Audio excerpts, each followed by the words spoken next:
tentang orang takwa. Karena takwa hahuna, takwa itu di sini, di mana? Ya, siapa yang tahu hati seseorang? Allah. Intinya secara umum bisa saja kategori kewalian itu seperti yang saya sebutkan, tapi secara khusus yang tahu hanya Allah al-Wali. Karena yang tahu hati manusia adalah itu wali secara umum dalam kriteria ketauhidannya, dalam kriteria tasawufnya, dalam kriteria terminologi yang disebutkan dalam Al-Quran sebagai ciri-ciri orang yang menjadi kekasih Allah, muttaqin, muslim, mukmin, muhsin, muslih. Itu bisa kategori wali. Okay. Tapi kalau dalam konteksnya secara khusus, ya hanya Allah yang tahu. Gus Yahya itu pengurus PBNU cerita ada Habib yang menyampaikan kepada Kiai Mustafa Bisri, wah dari segi torekah sudah sempurna, dari segi ini sudah ini sudah sempurna, tinggal ziarah ke mana? Ke Yaman, nanti akan diangkat jadi wali. Masa wali harus ke Yaman dulu? Enak banget. Masa wali harus lewat legitimasi, rekomendasi habaib untuk ke Yaman, ya nggak bisa begitu. Apalagi yang diomongi begitu setingkat Kiai Haji Mustafa Bisri, orang yang sudah mulia, yang sudah luhur, tokoh kita semua di Nusantara ini. Pernah dengar namanya Kiai Mbah Mustafa Bisri? Beliau kan orang hebat. Ada Habib yang latah ngomong begitu itu dengan beliau yang sudah memiliki kemuliaan. Beliau seorang sastrawan, beliau seorang tokoh ulama kaliber di Nusantara ini, dari kalangan di tengah warga Nahdien, di tengah warga Nusantara, Indonesia maksud saya, sudah sangat hebat. Nilai-nilai sofistiknya, kebapaan beliau sudah luar biasa begitu. Masa ada seorang Habib ngomong kalau ke Yaman akan diangkat jadi wali. Itu kan nggak bisa begitu. Yang tahu wali siapa? Allah. Secara umum teori kewalian seperti yang saya sebutkan, tapi secara khusus yang tahu hanya Allah al-Wali. Lah, target ilmu tasawuf itu adalah bagaimana teori gejala umum itu tadi dimulai dari langkah-langkah yang transformatif yang dilakukan oleh para sufi-sufi besar. Apa langkah-langkah transformatif para sufi-sufi besar untuk melewati nilai-nilai keutamaan itu biar bisa terjangkau? Konsep tauhidnya kuat, terjangkau. Konsep sufistiknya kuat, terjangkau. Iman, Islam, ihsannya Islam, iman, ihsannya terjangkau secara kuat. Roja, khauf, mahabbahnya terjangkau dengan sangat kuat. Bagaimana bisa supaya sampai menjangkau itu semua? Langkah-langkah para sufi-sufi besar, yang pertama, manusia itu tentu memiliki prinsip dasar yang disebut apa? Nafsul amar bisu. Semua manusia punya nafsu gak sih? Kalian punya nafsu gak? Punya, merasakan nggak kalau dalam diri kalian itu ada nafsul amarah, nafsu yang mendorong terus menerus untuk berbuat keburukan, boros itu buruk kan? Istilahnya konsumerisme buruk nggak? Materialisme buruk nggak? Hedonisme buruk nggak? Paham kan kalian kan jurusan bahasa Inggris ini kan? Itu bagian daripada nafsu tidak? Ada nggak dorongan ke situ yang kalian rasakan? Ada, nggak hanya kalian, saya juga dorongan ada. Dosen, guru, kiai, itu juga punya nafsu namanya manusia. Apalagi sifatnya nafsu itu adalah terus menerus mendorong untuk berbuat buruk kepada keburukan. Lah, bagaimana ini bisa ditransformasikan? Paling tidak naik kelas nafsu lawamah. nafsu yang sudah memiliki rasa nyesal, tapi ya masih labil. Kadang pengen baik, kadang buruk, kadang baik, labil sifatnya. Makanya dinaikkan lagi nafsu yang ketiga, nafsul mutmainnah, nafsu yang tenang, yang sudah stabil, sudah kokoh, nafsu mutmainnah. Ya minimal di mutmainnah lah nafsu kalian itu. Ya seneng tas ya seneng tas, tapi nek kuliah ya kudu dilepas. Jangan dicantang terus gitu. Mentang-mentang tas baru. Masalah isinya sih nanti, yang penting tasnya. Nah, tas ya kan ibu-ibu pejabat-pejabat itu kalau kemana-mana kan yang penting tasnya mahal dulu. Masalah isinya nanti. Padahal isinya cuma tisu aja. Mosok tasnya harganya 30 juta, 60 juta isinya cuma tisu. Nah, itu kan jadi nggak enak itu. Itu namanya apa? Nafsu itu namanya kan. Nafsu.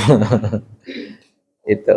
Sampai di mana tadi? Mutmainnah. Mutmainnah lah, mutmainnah. Ya, mutmainnah ini yang menguatkan kalian untuk tidak tilkumandil kepada dunia. Bolehlah punya harta yang banyak, rumah yang mewah, megah, pangkat, tidak apa-apa. Tapi jangan jangan terikat. Yang mutmainnah. Naik lagi nafsu yang radhiyah, rela. Udah rela, pokoknya rela. Dalam keadaan apapun rela. Rela ditakdirkan dalam kondisi yang seperti kalian rasakan. Rela ditakdirkan jadi anak petani, rela ditakdirkan jadi anak pedagang, rela ditakdirkan jadi anak presiden, rela ditakdirkan jadi anak siapapun, rela. Nggak usah menyesal, Pak. Gara-gara anaknya jadi anak jenengan tahu Pak urip susah. Pernah kalian begitu? Enggak pernah. Jangan, rela. Bisa beli tas ya rela. Tas baru ditaruh di lantai, rela. Jangan dicantong terus. Tas pokoknya yang rela, ya Mbak. Halo, yang rela ya, yang rela. Nanti dicantong lagi nanti kalau pulang nanti, oke? Biar rontok kelihatan jalannya agak pelan-pelan. Nah, sambil dicantang-canteng begini. Yang rela, yang mutmain, yang radhiyah. Setelah itu naik lagi nafsu mardiyah, akan mendapatkan kerelaan. Jadi rela dan mendapatkan kerelaan, menerima rela dan menerima kerelaan, rela dan diridhoi. Pokoknya rela secara aktif maupun rela secara pasif. Berikutnya adalah sofiyah, bening, putih, jernih itu. Pikiran yang positive thinking, itu rela. Terus baqiyah, nafsu yang baqiyah. Min fana'il iradah al-insaniyah ila baqal iradah al-ilahiyah. Dari kefanaan manusia yang bukan siapa-siapa dan bukan apa-apa, masuk dalam kehendak abadi Allah. Ya udah, kalian mengalir aja dalam kehendak Allah. Kalau kalian sudah mampu melakukan transformasi ini, kalian akan bisa merasakan hakikat tauhid dalam ikatan Islam, iman, ihsan. Hakikat makna tasawuf yang bisa kalian rasakan dalam ikatan roja, khauf dan mahabbah. Mahabbah, hakikat mahabbah kepada Allah dan kepada Nabi. Ada Habib inginnya punya muhibbin dan muhibbinnya itu ingin pokoknya tidak boleh meninggalkan Habib, kalau meninggalkan kualat nanti dilaknat Rasulullah dan sebagainya. Itu boleh nggak begitu itu? Itu namanya distorsi atas ke mahabbah itu hanya pada Allah dan Rasulullah. Cinta kepada pasangan, cinta kepada guru itu sewajarnya. guru. Saya ini kan hanya pelantara saja. Kalian nggak boleh berlebih-lebihan sama saya, nggak boleh. Ini proses dialog diskursus kita ini. Semuanya menuju kepada minallah, ma'allah, ilallah. Untuk mencapai derajat insan kamil. Masih berapa menit perkuliahan kita? 5 menit? Oke. Mari kita tutup dengan bacaan hamdah. Ada pertanyaan? Oke, silahkan. Tadi kan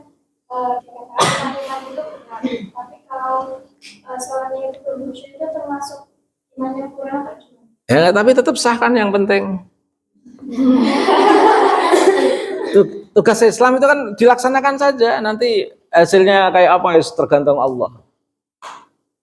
Kamu sholat ngelambiar kemana-mana, Allahu Akbar, tiba-tiba kelondang, waduh ikan panggangnya dimakan kucing, pikiran kesana itu sah nggak sholatnya? Sah. Bisa jalankan aja, ringan kan?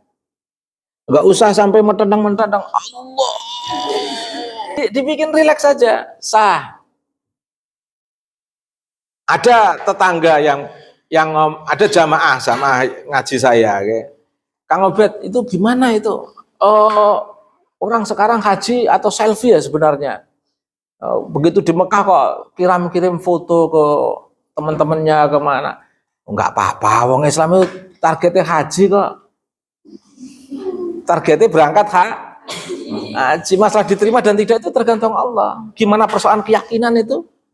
Kembali kepada yang penting secara formal haji selesai sah. Makanya paling enak gimana niatnya zakat? Ya udah niati aja melaksanakan perintah, mengeluarkan zakat. Selesai. Enggak usah sampai natanya dengan keyakinan yang diteorikan malah semakin rumit nanti. Oke. Haji terus malah haji kalau punya hutang orang harus selesaikan dulu. Jangan pergi haji sebelum izin pada orang yang dihutangi malah kalau biar gak nyinggung. Punya hutang urung dibayar, lu mau kaji. Sing dihutangi kan jengkel. Utang urung kebayar, lu mau kaji, lur. Jadi gak enak. Utangnya 10 juta, lu mau kaji. Kemaki, utang mbak aku urung dibayar. Ngono ya ora izin barang. Harus izin lo itu loh. Harus izin yang diutangi. Pokoknya melaksanakan rukun Islam itu enak pokoknya, gak usah pusing. Kalian gak usah mikir sholatku diterima apa ora, gak usah. Anggap aja kalau saya sholat ini sudah dipanggil Allah berarti sudah sah gitu. Karena kalau gak, apalagi kalau kamu iringi dengan iman, saya sholat ini sudah ditakdirkan Allah, berarti saya sudah dipilih Allah. Kalau saya nggak ditakdirkan Allah sholat, saya nggak akan sholat. Kalau Allah sudah mentakdirkan saya sholat, berarti Allah yang akan menilai sendiri nanti. Jadi lebih enak memahami Islam itu lebih enak daripada memahami iman itu kan butuh keyakinan yang tidak ringan. Meyakini itu kan sesuatu yang berat daripada melakukan yang secara formal itu.